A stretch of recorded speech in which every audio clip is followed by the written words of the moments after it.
ప్రభువు వారు ఈ లోకానికి రావడానికి గల కారణాలు ఏమిటి?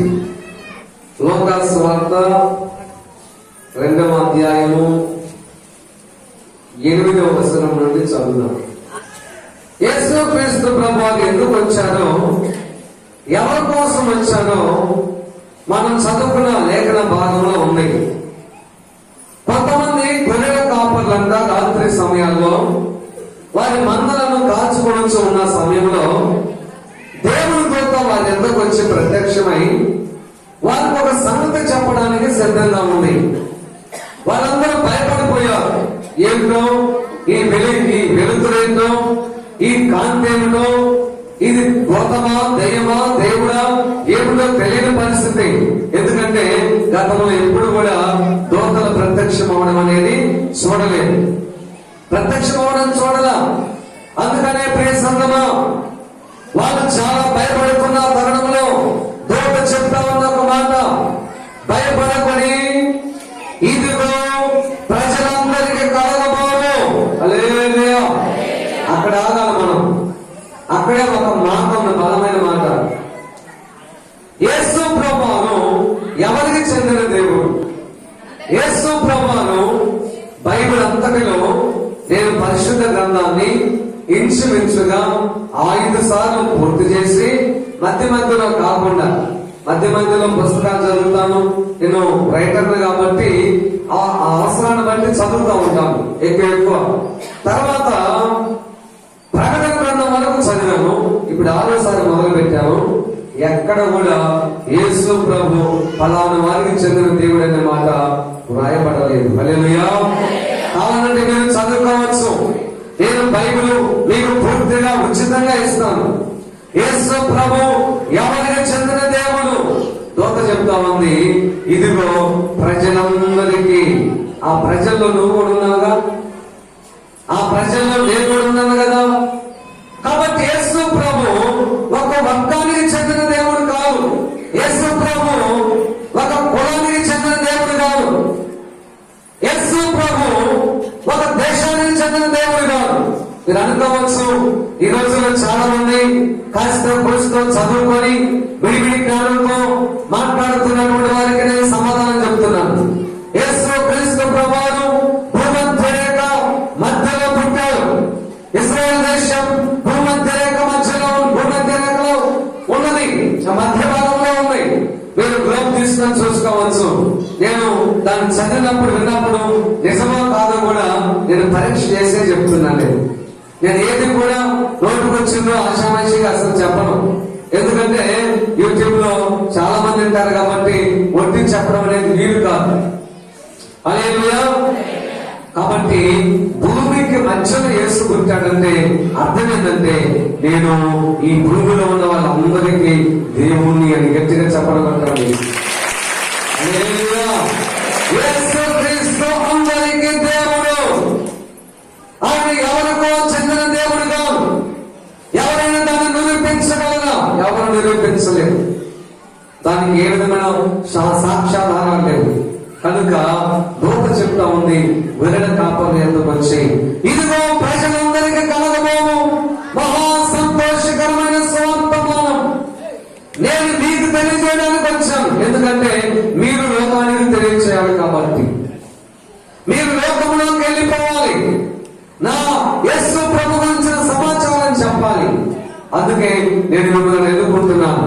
వాళ్ళ దగ్గరికి పోవడానికి గల ఒక కారణం చెప్పమంటారా?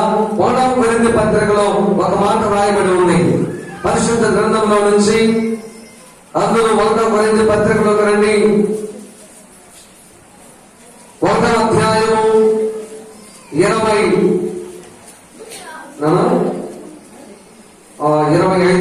కూడా చదవండి. లేక తల్లి 25 చదవండి.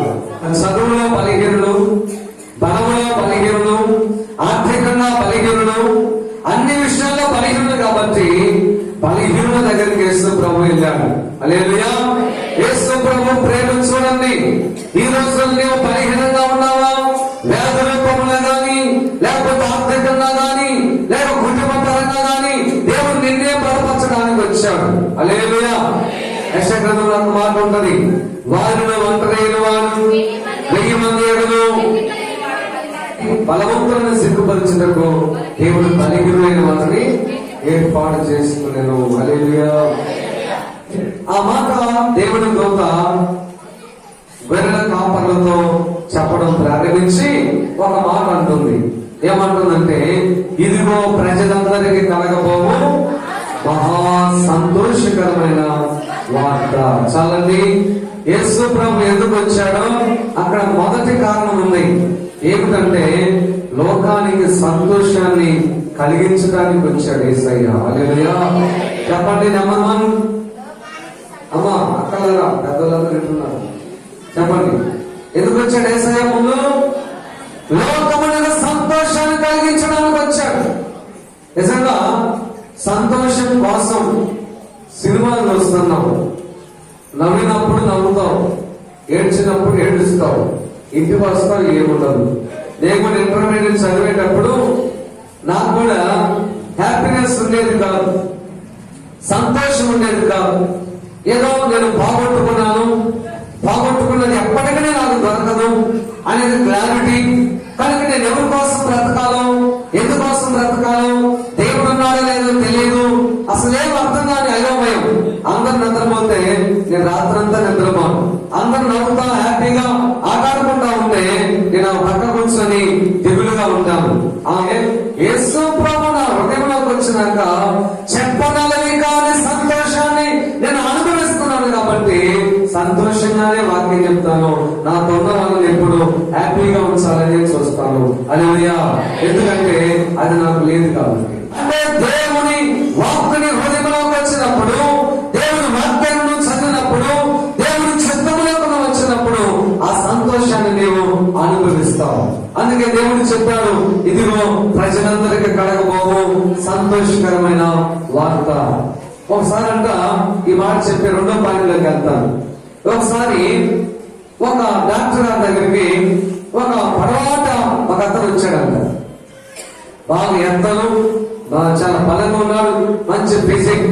అయితే వెళ్ళాడు, వెళ్ళి ఓపీ వచ్చిందిగా పిలిచారు లోపలికి. నమస్తే సార్. నమస్తే, ఏంటి నీ ప్రాబ్లం? నా ప్రాబ్లంకి నువ్వు మందు ఇవ్వగలవా అన్నాడు.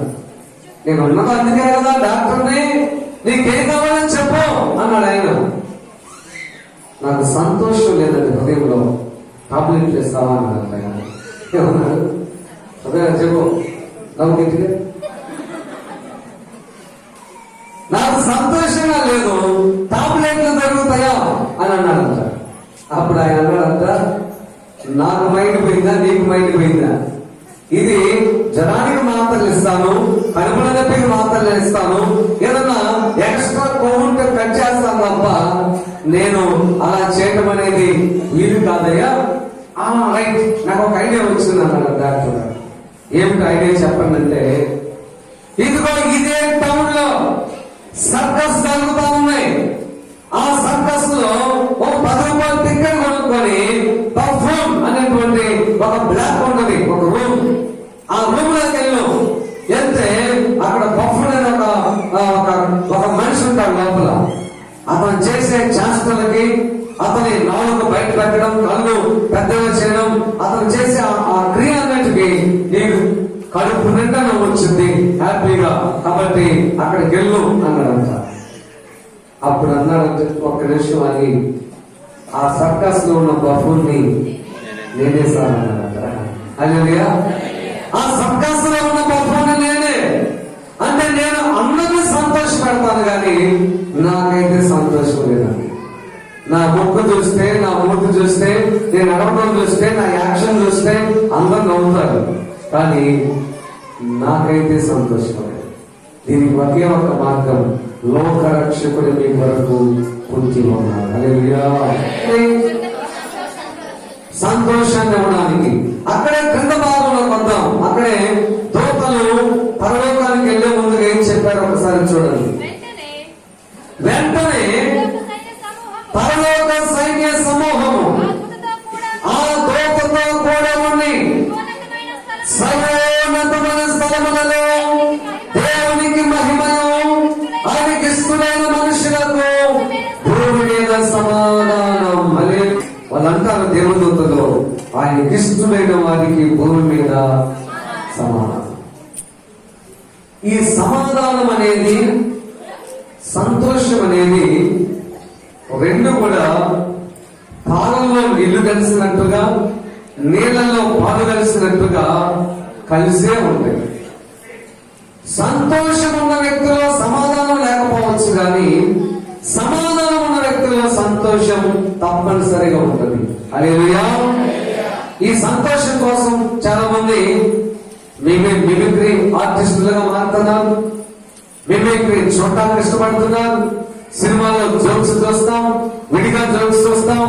ఇదంతా సంతోషమే, కానీ సమాధానం ద్వారా వచ్చే సంతోషం మాత్రం కాదు. హల్లెలూయా. అది తాత్కాలికమైన సంతోషమే. నేను చెప్పానుగా, ప్రతిసారి చెప్తా ఉంటాను, సినిమాకి వెళ్ళినప్పుడు నాకు చాలా సంతోషంగా అనిపించేది. ఆ సినిమా అయిపోయిన వెంటనే మళ్ళా మనశ్శాంతి ఉండేది కాదు. కొంచెం దూరం నడుచుకుంటూ వచ్చి అనిపించేది మళ్ళా సెకండ్ షో పోదాం అనిపించేది.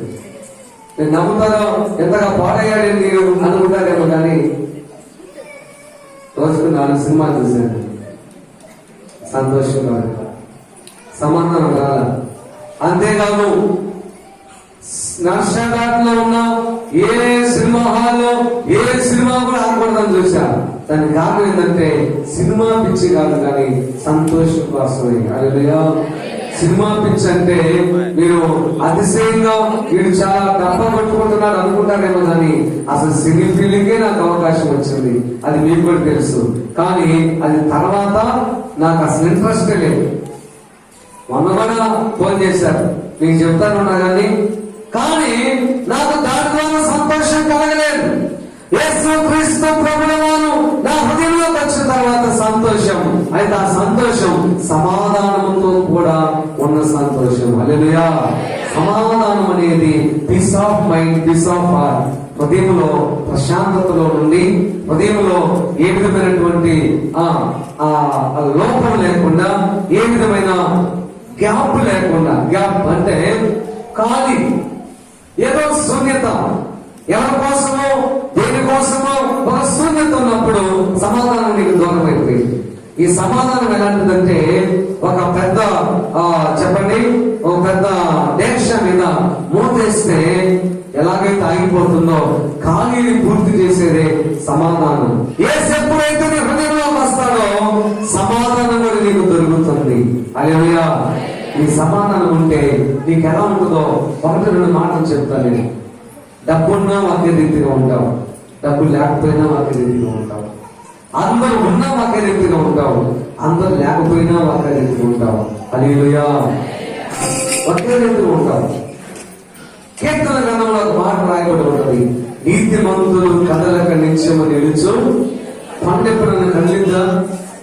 నీ మీద వ్యతిరేకంగా మనుషులు వేసినప్పుడు కొండ కదలదు. మీరు గమనించండి, ఇది పండ అనుకోండి, ఇది పండ. నేను ఒక శుద్ధి తీసుకొని, ఒక శానం తీసుకొని దాన్ని పట్టడానికి వస్తున్నాం. పండ కదలాడిందా? చెప్పండి, పండ నన్ను పట్టొద్దు అంటే నన్ను గాయపరచాలనే కదా, నాలో నుంచి అంత పంట దిగాలనే కదా అని భయపడిందా? వీరితో రాజీ పడిందా? అంతేనండి. సమాధానం హృదయంలోకి వచ్చిన తర్వాత నీకు చుట్టూ ఉన్నటువంటి అననుకూల పరిస్థితులను బట్టి ఎప్పుడు కూడా తొట్టుపాటు చల్లవు, భయపడవు, పక్కే రీతిలో ఉంటావు. నీ అనే వాళ్ళు నీకు దూరమైన పక్కే రీతిలో ఉంటావు. ఎవరి ప్రేమ నీకు దొరకకపోయినా ఒకే రీతిలో ఉంటావు. ఎందుకంటే అందరికి మించిన ఒకే ఒక దేవుడు మన ప్రభు మనతో ఉన్నాడు కాబట్టి. హల్లెలూయా.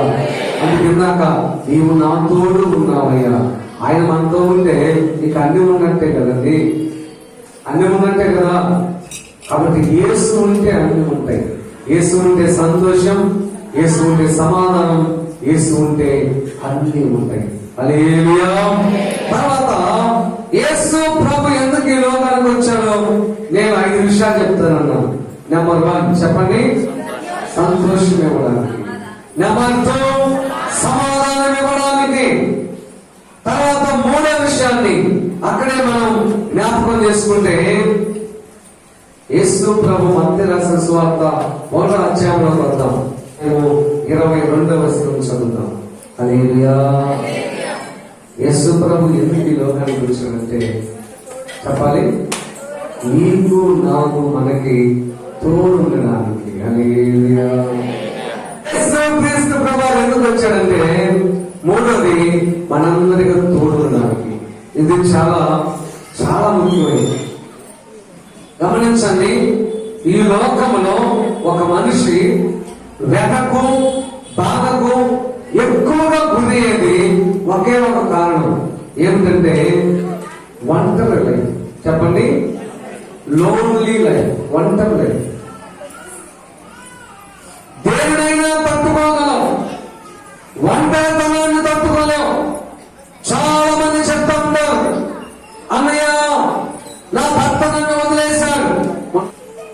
భర్త ఉండి ఒంటరితనం, భార్య ఉండి ఒంటరితనం, తల్లిదండ్రులు ఉండి ఒంటరితనం, బిడ్డలు ఉండి ఒంటరితనం, అందరూ ఉండి ఒంటరితనం. నేనంటాను, నువ్వు ఒంటరితనంలో ఉన్నప్పుడు నీకు శాశ్వతంగా తోడినవాడు యేసు ఒక్కడే. యేసు ప్రభు ఒక్కడే నీకు తోడుంటాడు. కష్టంలో తోడుంటాడు, నష్టాలప్పుడు తోడుంటాడు, వ్యాధుల్లో తోడుంటాడు, బాధల్లో తోడుంటాడు. డబ్బు ఉన్నప్పుడు అందరూ కావాలనుకుంటారు, డబ్బు లేనప్పుడు నిన్ను ఎవరు పట్టించుకోరు. డబ్బు ఉన్నప్పుడు మా అమ్మ మా నాన్న చిన్నతనం నుంచి వాడు చెబుతూ ఉండేది. నేను ఏంటంటే, నేను నా చిన్న మైండ్లో నుంచి గమనించిన దాంట్లో వాడు ఏంటంటే, డబ్బు ఉద్యోగం హోదా ఉంటేనంట వాళ్ళ బంధువులు కాకపోయినా ఎవరి నుండి అసలు ఆ బిల్డింగ్ ఉంటే ఎవరు వాళ్ళ మా నాన్న ఉన్నాడా? ఉన్నాడు. వాళ్ళ నాన్న ఉన్నాడా? నాకేం తెలుసు, ఉన్నాడు. వాళ్ళ నాన్న అదే మొత్తానికి స్వయానం అన్నాక లేస్తారు. ఇదంతా చెప్పి తాగంతా చెప్పి నిజంగా తెలియదు. కానీ సొంత అన్నైనా, సొంత బాబాయ్ అయినా, సొంత తమ్ముడైనా, ఒక రక్తం పంచుకున్న బిడ్డలైనా వాళ్ళ స్టేటస్ తగ్గట్టుగా లేదనుకోండి. ఎవరికి గురిస్తూ ఉన్నది ఎవరంటే నాకు తెలియదు. అలా ఎవరు చూసావా?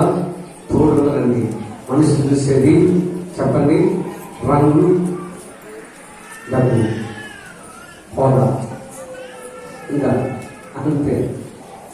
ఇంకేమి చూడని మనుషులు నిజమైన ప్రేమ నీ యొక్క నుంచి ఏమి ఆశించకుండా ప్రేమించేదే ప్రేమ. నీ రంగును ఆశించకుండా, నీ డబ్బును ఆశించకుండా, నీ హోదాను చూడకుండా, నీ పలుకుబడి చూడకుండా నీవు ఎలా ఉన్నా ప్రేమించేదే ప్రేమ. అదే శాశ్వతమైన ప్రేమ, యేసు ప్రేమ. అదే యేసు ప్రేమ శాశ్వతంగా ఉండేది, ఎప్పుడు నీతో ఉంటది. కనుక అక్కడ రాయబడుతుంది, ఆమె ఒక కుమారుని కనును, ఆయనకి ఇమ్మానుయేల్ అనే పేరు పెట్టుడు. ఇమ్మానుయేల్ అనగా దేవుడు మనకు తోడని అతను ఎప్పుడు నీకు తోడుంటాడు. కాబట్టి ఆయన తోడుంటానికి పుట్టాడు. ఒకటి చెప్పాలి, సంతోషం ఇవ్వడానికి పుట్టాడు. రెండు, సమాధానం ఇవ్వడానికి పుట్టాడు. మూడు, తోడుంటానికి పుట్టాడు. నాలుగు, 1వ యోహాను పత్రికలో 1వ అధ్యాయము 8వ వచనం. 1వ యోహాను పత్రిక 3వ అధ్యాయము 8వ వచనం. అపవాది మొదట నుండి పాపము చేయుచున్నాడు కనుక పాపము చేయవాడు అపవాది సంబంధి. అపవాది యొక్క క్రియలను లయపరచుటకే దేవుడు ప్రత్యక్షమాయను. హల్లెలూయా. ఎందుకు యేసు ప్రభువు ప్రత్యక్షమయ్యాడంటే చెప్పండి, అపవాది క్రియలు లయపరచుటకు. అపవాది క్రియలు లయపరచుటకే యేసు క్రీస్తు ప్రభువు ఈ లోకానికి ప్రత్యక్షమయ్యాడంటూ వచ్చాడన్న. అపవాది క్రియలు అంటే చాలా రకాలుగా ఉంటాయి. నెమ్మది లేకుండా చేస్తాయి, ఒకరిని ఏడిపిస్తా ఉంటాయి, జబ్బులు పెడతా ఉంటాయి, తర్వాత చనిపోమని ప్రేరేపిస్తా ఉంటాయి. ఒకసారి అంట ఒక తండ్రి వాళ్ళ కొడుకు, నిజంగా జరిగింది వినండి, వాళ్ళ తండ్రి కొడుకు ఇద్దరు పొలంలో మందు కొట్టడానికి వెళ్ళారు. ఏది మెట్ట పైకి. సరే వాళ్ళ నాన్న ఏం చేశాడంటే, ఉదయం మధ్యాహ్నం అయింది కదా, కొంచెం భోజనము నీళ్లు తీసుకొస్తాను, నువ్వు ఎక్కడే ఉండు, 10వ తరగతి అబ్బాయి నువ్వు ఇక్కడే ఉండు పొలంలో, మళ్ళీ అక్కడ దాకా ఎక్కడ వస్తావు, సైకిల్ కూడా లేదు, నడుచుకుంటూ పోవాలి, ఇక్కడే ఉన్నాయా అన్నాడు. సరేనన్నా ఈ చెట్టు కింద ఉండాలి, నువ్వు పోయిరాపో అన్నాడు. వాళ్ళ నాన్న వెళ్ళిపోయిన కొంచెంసేపటికి ఎవరో ఒక మనిషి పొలంలో అబ్బాయి దగ్గరకు వచ్చింది. వచ్చి అంటుంది, ఇదిగో అబ్బాయి, నీ నాన్న నిన్ను ప్రేమిస్తున్నాడు అనుకుంటున్నావా? ప్రేమించట్లా. నీ తల్లికి నీ మీద ప్రేమ ఉందని అనుకుంటున్నావా? మొన్న అంటబట్టింది గుర్తుందా? ఎందుకు నువ్వు ఎవరు? నేను ఎవరైతే నీకేమి, నీకు ఒక మంచి సలహా ఇవ్వడానికి వచ్చాను. ఏంటంటే సలహా, అదిగో మందు ఉందిగా, దాన్ని తాగేసి ఆ మూత తీసేసుకో, తాగు. ఎవరమ్మా నువ్వు అంట చెప్తావు? నేను ఎందుకు తాగాలి? మా నాన్న నేను ఒక్కనే కొడుకునైతే తాగుదా. ఆ పిల్లలు తాగిన దాకా ఆ వ్యక్తి వదిలిపెట్టాలి. పీడించింది. మీరు గమనించండి, దెలీలా పీడింపులకు, శోధనకు సంసోను తన బలాన్ని చేశాడు, వెంట్రుకలు కట్ చేయమన్నాడు, అంతా పోయింది. ఆ పీడింపుడు, ఆ శోధన అంత భయంకరంగా ఉంటుంది. ఆ సాతాను శోధన తట్టుకోలేక, సరే తల్లి తాగుతాను అని చెప్పి ఆ మూత తీసి నోట్లో పోసుకొని తాగిన తర్వాత ఇక కనపడాల. ఏదో నేను తాగమని చెప్పినటువంటి వ్యక్తి అది అంటే లేదు. అప్పుడు ఏం చేయాలి అబ్బాయికి తెలియలేదు. ఊరికి పోవడం, ఇక ఊళ్ళోకి రావడానికి కుదరలా. అక్కడే తాగాడు, తెక్కగా ఉంది, తలకాయ తిరిగిపోతుంది, చెట్టు కింద పడుకున్నాడు. వాళ్ళ నాన్న అదిగేందని చెప్పి ఆ చెట్లు ఎదుగుతుంటే ఎక్కడ లేదు. ఆ మిరపకాయ తోటలో ఎక్కడో ఒక చోట పడుకుంటే లేపాడు. లేరా చిన్న, లే అన్నం తిన్నాలే, నీళ్ళు తెచ్చాం తాగుదాంలే. ఎక్కడున్నాడు? 108 నిమిషాలు వస్తుంది. ఏం చేయాలి అర్థం కాదు. పెద్దగా వచ్చాడు, కొంచెం లైట్ స్పృహ ఉంది. ఏమైందో నీకు? ఆ నాన్న నాకు తెలియదు ఏమైందో. ఎవరన్నా వాటి పోగానే ఒక ఆడమ్మలాగా వచ్చింది. ఒక ఆడామె ఒకటే పోల, నీ నాన్న నిన్ను ప్రేమించట్లేదు, నీ అమ్మ నిన్ను ప్రేమించదు, నువ్వు బ్రతకడం అనవసరం, నీ మీద వాళ్ళకి ద్వేషం ఉంది కనుక ఇదిగో మందు తాగేసాయని పీడించింది. ఆ శోభను తట్టుకోలేక నేను తాగేశాను, తాగినాక మనిషి కనపడలేదు అని చెప్పాడు. ఇక ఆత్మని హాస్పిటల్ తీసుకుని చనిపోయాడు. చూసారా, సాతాను క్రియలు మనకు తెలియదు కనుక ప్రియమైన దేవుని బిడ్డలారా, యేసు ప్రభువు అపవాది క్రియలు లేపరచడానికి చెప్పాలి గట్టిగా, ఈ లోకమునకు వచ్చాడు, నెమ్మది సంతోషం ఇవ్వడానికి వచ్చాడు, సమాధానం ఇవ్వడానికి వచ్చాడు, తోడుగా ఉండడానికి వచ్చాడు, అపవాది క్రియలు లేపరచడానికి వచ్చాడు. అతి ప్రాముఖ్యమైనటువంటి ఒకటి ఉంది 1వ తిమోతి పత్రికలో, మనందరికి తెలిసిన మాటే చెప్పాలి. పాపులను రక్షించుటకు క్రీస్తు యేసు ఈ లోకమునకు వచ్చెను. హల్లెలూయా.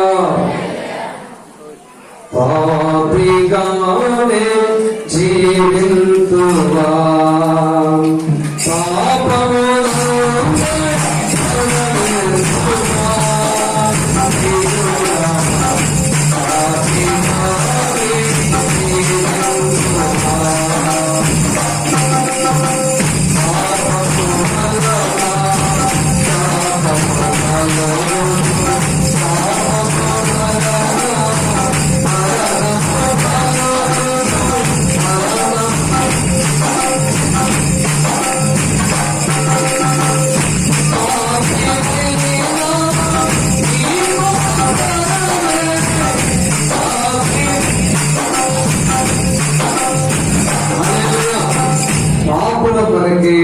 క్రీస్తు యేసు ఈ లోకమునకు వచ్చాడు. ఒక్క మాట వినాలి, జాగ్రత్తగా జస్ట్ 5 minutes.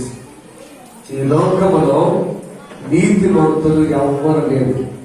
అది అంత వచ్చిన నేను నీతి కలిగిన వ్యక్తిని, నేను నీతి కలిగిన వాళ్ళని నువ్వు అంటే నిన్ను నీవు మోసం చేసుకున్నట్టే. నీతిమంతుడు ఒక్కడే, ఎవరైనా యేసు తప్ప ఎవరైనా. జన్మలో పాపము లేదు, యేసు కర్మలో అంటే జీవితంలో పాపము లేదు. పాపం అనేది ఎరుగని వాడు యేసు అన్నాడు, నాలో పాపం ఉన్నదని మీరు ఎవరైనా నిరూపించగలరా అన్నారు. హల్లెలూయా. యేసులో పాపం లేదు. మిగతా ఈ ప్రపంచంలో ఉన్న గతంలో ఉన్నవారు, ప్రస్తుతం ఉన్నవారు, భవిష్యత్తులో రాబోతున్నవారు అందరూ పాపే. ఎందుకంటే దావీదు భక్తుడు అన్నాడు, నేను తల్లి గర్భముల నుండి పాపములోనే చెల్లించుకున్నాను. హల్లెలూయా. అంటే తల్లిదండ్రుల ద్వారా ఈ లోకానికి వచ్చిన పాపం అని కాదు అర్థం. మన పూర్వం ప్రారంభంలో ఉన్న ఆదాము పాపం చేశాడు, అదే రక్తం నీళ్ళు నాలో ప్రవహిస్తుంది కనుక మనం పాపులమే. హల్లెలూయా. పాపి అంటే అక్కడ గుర్తుపెట్టుకోవాలి, ఆజ్ఞ అతిక్రమమే పాపం. పాపం అంటే దొంగతనం చేయకపోవచ్చు, నువ్వు అనుకున్నటువంటి ఏది కూడా నీలో లేకపోవచ్చు, నువ్వు అనుకున్న చేయాలనుకునే ఆ పాపం కూడా నీళ్ళు లేకపోవచ్చు, కానీ నువ్వు దేవుని సన్నిధికి రాకపోవడమే పాపం. యేసుని నీ రక్షకునిగా అంగీకరించకపోవడమే పాపం. యేసు దేవుడు కాదని నువ్వు నమ్మడమే పాపం. నువ్వు పాపమని గుర్తించనంత కాలం నీకు మోక్షం దొరకదు. నువ్వు పాపమని ఒప్పుకోవాలి. ప్రసంగమా 3 రోజుల ఉపవాసం ఉన్నాను, ఏకాంత ప్రార్థనకు వెళ్ళాను, నా పాపాలు ఒప్పుకొని బాప్తిసం తీసుకున్నాను. కనుక మీరు కూడా పశ్చాత్తాప హృదయంతో పాపిని క్షమించనే ప్రార్థన మాత్రమే ప్రభుత్వించాడు. కొంతమంది తెలియని అనుకుంటారు, పాపం ఏం చేశావు? ఏం చేయలేదు. నువ్వు ప్రార్థనకు రాకపోవడమే పాపం, ఆజ్ఞ అతిక్రమమే పాపం. కానీ యేసు ఎందుకు వచ్చాడంటే పాపులను రక్షించడానికి ఈ లోకములకు వచ్చాము. కళ్ళు మూసుకొని ప్రార్థన చేసుకున్నాం. అందరూ కళ్ళు మూసుకొని ప్రార్థించారు.